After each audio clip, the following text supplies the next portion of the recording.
What's up, everybody? So today in this video, what I wanted to bring to you is my quarterly process for shedding the fat in my YouTube thumbnails.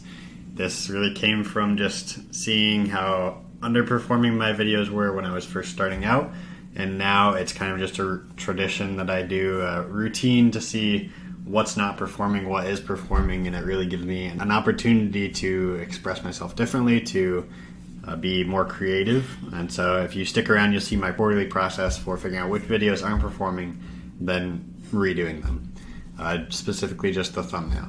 So if you haven't met me before, my name is Ben Green. I typically help business owners optimize their information systems. This is stuff from Airtable, Asana, Slack, really solving the core operational problems for businesses. My passion, though, is in building systems that are scalable. This is stuff like YouTube, stuff that is really asymmetric in the amount of effort that it puts in versus the reward it reaps. So like direct messaging one person, that's not asymmetric, but putting out direct response copywriting post or putting out a YouTube video, that is asymmetric. So that's what I'm doing in this video. I'm going to show you guys my system here. So I'm just going to zoom out. This is my channel here that you're seeing. And I have TubeBuddy, but you can't really see all the stats. So what you can see is I did just do this with my channel. And I was like, this is pretty valuable because it's really helped my click-through rate go from 3 to 4% all the way up to 7, 8, 9% in some cases. Even higher. That was just the averages that I was looking at. But higher for certain videos. So you can probably tell which ones are some of the old ones, which are some of the new ones, or at least I can, because I see this all the time. But these two are examples of older ones. These two are examples of newer ones.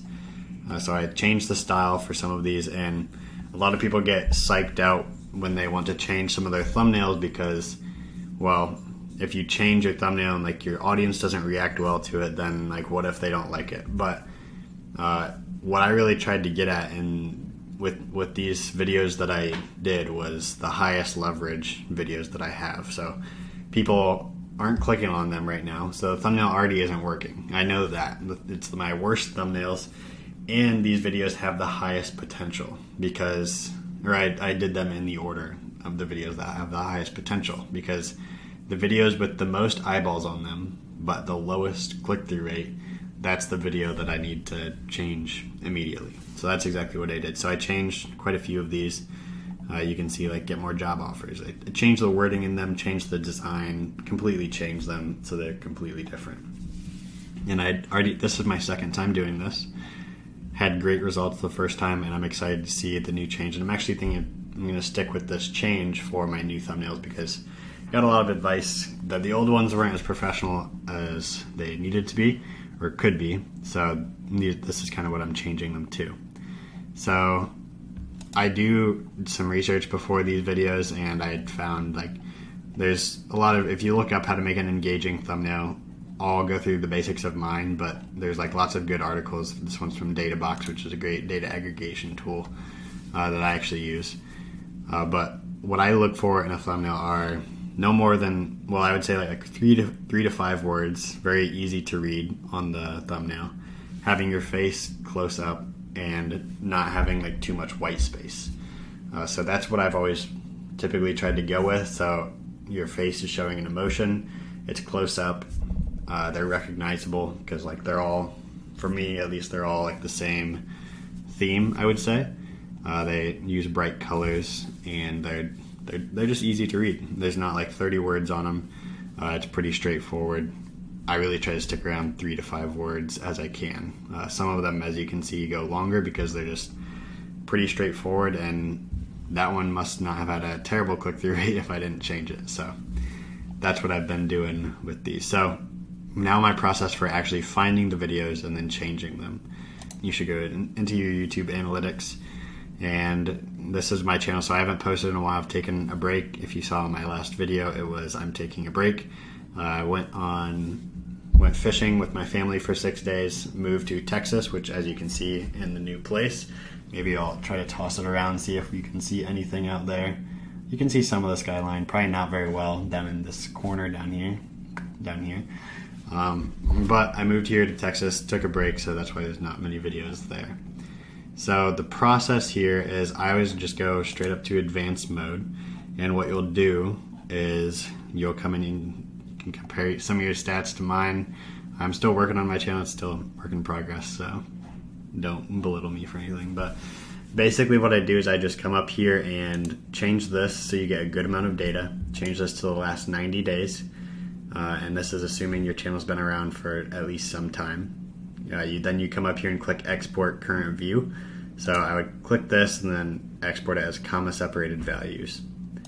So after I do that, that's the golden ticket, because what this will only do is it'll only show, if you only have 50 videos, you can use this view, but if you have more than 50 videos, then export it, because right down here it'll say showing top 50 results, please use exports for more than that.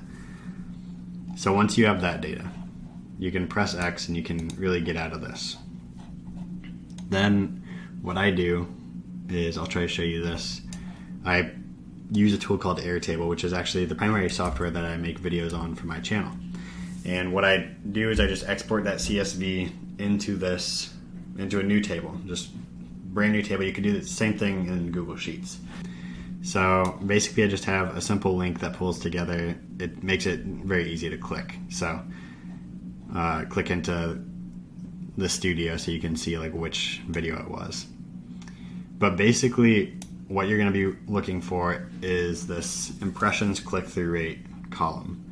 Now this is going to range from 0 to potentially like 20-30%.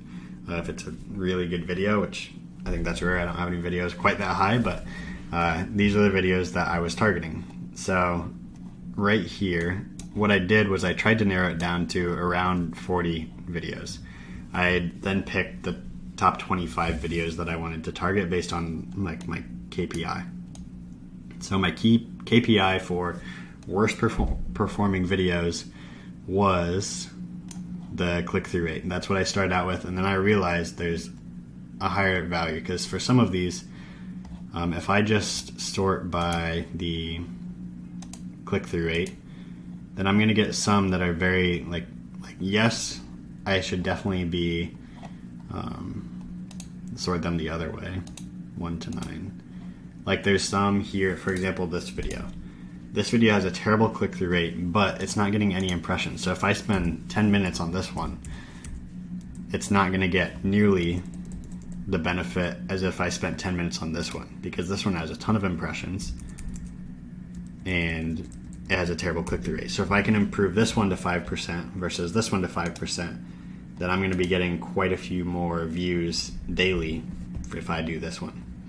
So that's where I did this weighted value. Now the value itself doesn't really mean anything, but like what it represents does. So what the weighted value is first this impressions click-through rate comes in as like a number, not as a percent.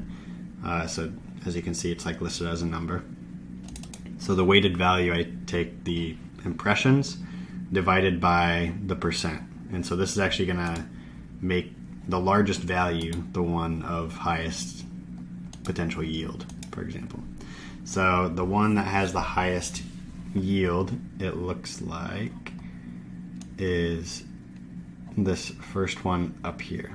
So, and this is pretty accurate to what I was doing. So the highest leverage one that I could do, I believe when I was doing it, because I had it filtered down just a little bit more than this, was how to organize your job search. And if you saw, I changed that one to get more job offers, if you saw it a second ago. So that's the basics. There's Premiere Pro, just editing some videos as well. But that's the basics of figuring out those videos. So you'll figure out your top, I would probably stick with like 25 videos, and then you can really get into the weeds on figuring out which videos, like if you want to do a new style. And what I do with this link is I'll just like open up like 10 of these. So if I copy this, I would just open this up in the same tab, but I'm in different Chrome profiles here. But I would open this up, look at that thumbnail, and then go back and maybe look at the next thumbnail. So if I open this one up, we'll see if this was one of the ones that I did. It should have been, because this would be a high leverage one. Yeah, so you can see it changed that one too.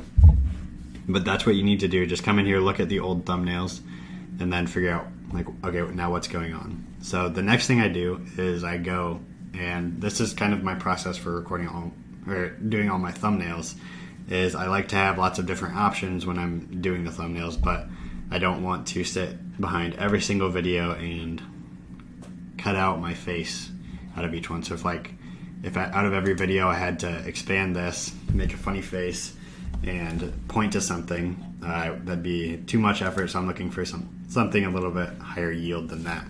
So what I'll do is I'll just open up Loom and I'll record a video making different faces. As you can see here, like I brought Nacho in on this one, and basically I'll get something like this. So make a lot of different faces, point some different directions, and just take a lot of screenshots. So I record in 4K. I use the Logitech Brio, although you could just do this with like a camera. There's one sitting somewhere around here, back there. You could record with a camera, whatever you want, and then I use Canva, and then if you click Effects and Background Remover, it will do really everything you need for removing background. You don't have to do a lot of fancy editing or anything. So that is fantastic. See how good it does it there. It's really no effort at all. So this time I just picked a template. So I like this template, and then I use the colors that I did a while ago. I figured out which colors basically people clicked on the most on my channel, doing some weird analytics, but basically for a while you can see a lot of my videos are different colors. Like, did people click on purple? Did people click on blue, yellow, green, yellow, light blue, purple? I sorted all these into categories, then figured out which ones people were clicking on, and then picked the top 3, because I think I started out with like 5 or 6, and now I will just be using the 3 combos that I found work the best. So that's a different story, but I just picked these, made it straightforward to my channel, so it's not too much of a change. Still my face, still really the same colors that I was using on my channel, still the same like 3 to 5 words, but it's changing the lookout to look a lot more professional. So that's what I did this time, was I just wanted to make them look a lot more professional. And my process for making these thumbnails is I just come in here, make a few templates, and then just come in here and duplicate it. Then once I get to 100, I'll really just do this over again. So really it's every time I run out of a Canva template, because I've made 100 videos, or like made 100 thumbnails at least, is when I go back and redo them. So that's where I'm at now. Then I just picked the top 25, redid those, and now I'm going to be using this template for the next, I don't know, 70, 80 videos until I figure out if these are working, if these are not working. So this can really take some time, but I guarantee you, if you can take your worst performing videos, so if you go to your data, if you look at the data, see which ones are worst performing, then you pick those. I'm pretty sure these ones that have a lot of impressions but a terrible click-through rate, these are really going to help me go far, or these are going to help my channel go a lot further than they would have before. So if you have any questions about this, toss it down in the comments. If maybe YouTube changed the process or something's out of date by the time you watch it, throw it down in the comments. I can try to do a new video on this current process. So I'd also love to know any feedback on my current thumbnails, if you have it. If you have a YouTube video, if you have a YouTube channel, this should be relevant. If you don't have a YouTube channel, this should still be relevant, because you can take your current content and look at the numbers. The biggest thing that I want you to get out of this is just, if something's not working, or something, you have like a 90 every quarter, you want to optimize your current marketing, go back in and look at the numbers. Figure out where your social media presence is underperforming. Look at the numbers, and then get in there and completely change it up. If something's not working, just completely change it up. So if you have certain Instagram posts that aren't working, completely change them up. If you have certain Facebook posts that aren't performing, completely change those up. I think YouTube is the best platform for online creators. That's not the best statement for like any consultants, course creators, service business owners, even product owners. You can communicate your message very easily and effectively. So these are some of the systems that I've been setting up in my business. Hope you really liked them. Again, throw a comment if this resonated with you, if you're going to try this out for your channel, see if you can get a better click-through rate. And just to show you guys the click-through rate, because I'm sure you've been curious, and I just did this late last night, so I don't think it's active yet, but from doing this once last quarter, this is what I've found. So in the last 28 days, it's been 6.7%. The last 90 days, it's been 6.1, so it's slowly been increasing as well. But in the last 365 days, before doing any of this, so I probably did it right around here, after my first 90 days in March, like late February, early March, that's when I really started doing it, and you can see it just slowly grows. So if you keep trimming the fat, keep doing this for your YouTube channel, I'm hoping to someday average around a 10%. That would be the goal, because if I keep trimming these, and that's of course in like the last 28 days at that point. So yeah, hope this resonated with you. I'll end the video here. Like and comment. Would love to see your feedback down in the comments section. See you in the next one.